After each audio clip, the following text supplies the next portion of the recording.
Thar car ભાડે લઈને engine બદલી નાખ્યું। આજવા રોડ વિસ્તારમાં સેલ્ફ ડ્રાઈવ થાર કાર ભાડે અપાઈ છે।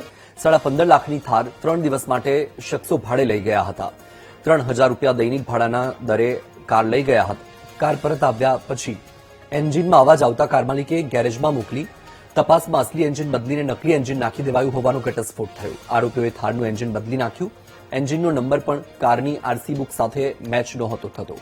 કાર માલિકે પોલીસમાં ફરિયાદ નોંધાવતા 3 આરોપીની ધરપકડ થઈ છે। ઓમ રાજપૂત, કૃષ્ણા પાંડે અને સની રાજપૂતની ધરપકડ। 15,000 મજૂરી આપીને એન્જિનની અદલાબદલી કરાવી હોવાનો પૂછપરછમાં ખુલાસો।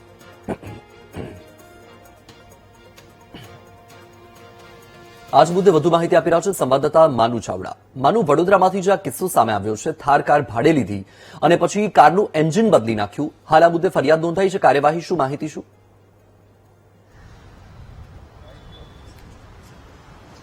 વત્સલ, એક કાર ભાડે આપવાનું કામ કરતા આકાશ ભગત છે ને એમને એમની થાર કાર છે એક ઈસમ આવેલા ને એમને ભાડેથી આપેલી। રોજના 3000 રૂપિયા ભાડા લેખે 3 દિવસ માટે કાર આપવામાં આવેલી।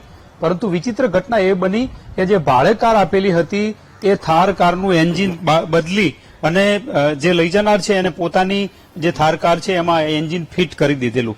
જ્યારે આ કાર પરત આવી ત્યારે બરાબર ચાલતી નથી, એન્જિનમાંથી અવાજ આવતો હતો અને એને લઈને જ્યારે એમને ખાતરી કરી ત્યારે ખબર પડી કે 3 દિવસ દરમિયાન ગેરેજમાં લઈ જઈ અને જે થાર કાર છે એનું એન્જિન બદલી અને અન્ય કારમાં નાખી દીધું છે।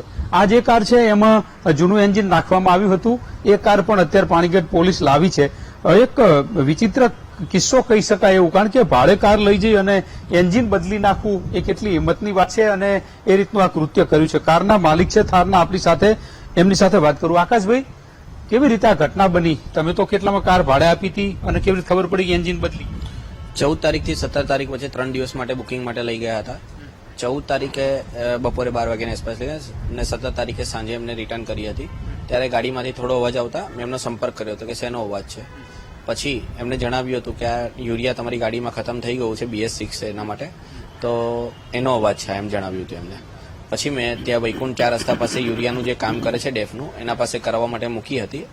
એનું ઓરિજિનલમાં કામ થઈ ગયું હતું તો પણ અવાજ હજી એવો ને એવો જ હતો। ત્યારબાદ મેં મારા જે દર વખતે ગાડીઓ જ્યાં સર્વિસ ને બધું થાય છે, CN motors, Vishwamitri township, Majalpur પાસે, ત્યાં લઈ ગયો હતો। મેં પ્રાથમિકમાં જણાવ્યું હતું કે તમારી નોઝલ અને ચેનસેટનો અવાજ છે। જે બીજા દિવસે સર્વિસ કરાવતા નોઝલો અને ચેનસેટ ને બધું નવું નાખતા ખબર પડી હતી કે આ અવાજ એનો જ રહે છે। ત્યારબાદ એમને આખું એન્જિન ખોલ્યું હતું ફર્નિચર પર। પછી ખબર પડતા મારી આરસી બુક મંગાવી હતી એમને। આરસી બુકમાં ચેચીસ નંબર સેમ નીકળતા, એન્જિન નંબર અલગ નીકળતા એમને મને જાણ કરી હતી કે તમારું એન્જિન નથી, બીજી કોઈ ગાડીનું એન્જિન લાગેલું છે। કઈ જગ્યાએ એન્જિન બદલ્યું છે? એ જગ્યા કેવી રીતે મળી તમને? શેના આધારે ત્યાં પહોંચ્યા? એ જગ્યા મારા ગાડીમાં GPS નાખેલા છે મેં। GPS ના હિસાબે 3 દિવસમાં ગાડી ક્યાં ક્યાં ગઈ છે મારી અને કેવી રીતના ઊભી રહી છે એ પ્રમાણે જોતા મને 15 તારીખે સાંજે 7 વાગ્યાથી લઈને 12 વાગ્યા સુધી કપૂરી પાસે એક વર્કશોપ છે, ત્યાં આગળ મારી ગાડી ઉભેલી જોવા મળી હતી। એટલે એના હિસાબે હું ત્યાં ગયો હતો અને મને ખબર પડી હતી કે મારી ગાડીનો એન્જિન એ ગાડી ચેન્જ થઈ પાસે જે કારનું એક ગેરેજ છે ને ત્યાં GPRS સિસ્ટમ જે કારમાં નાખેલી છે એના આધારે ખબર પડી કે જે બ્લેક કલરની થાર કાર છે એનું એન્જિન કાઢી અને આ વ્હાઇટ કલરની થાર કારમાં નાખી દેવામાં આવેલું।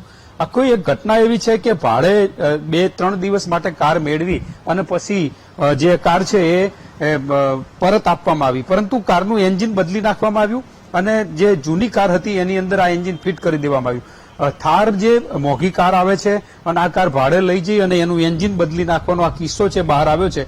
અત્યારે હાલ તો LCB ઝોન 4 અને પાણીગેટ પોલીસ દ્વારા 3 આરોપીઓની ધરપકડ કરવામાં આવી છે અને તમામે ગુનો પણ કબૂલી લીધો છે કે જૂની કાર થઈ ગઈ હતી ને એનું એન્જિન ખરાબ થયું હતું એટલે ભાડે કાર મેળવી અને એ થારનું એન્જિન છે જૂની થારમાં નાખી દીધું હતું। આવી ઘટના પ્રકાશમાં આવી છે।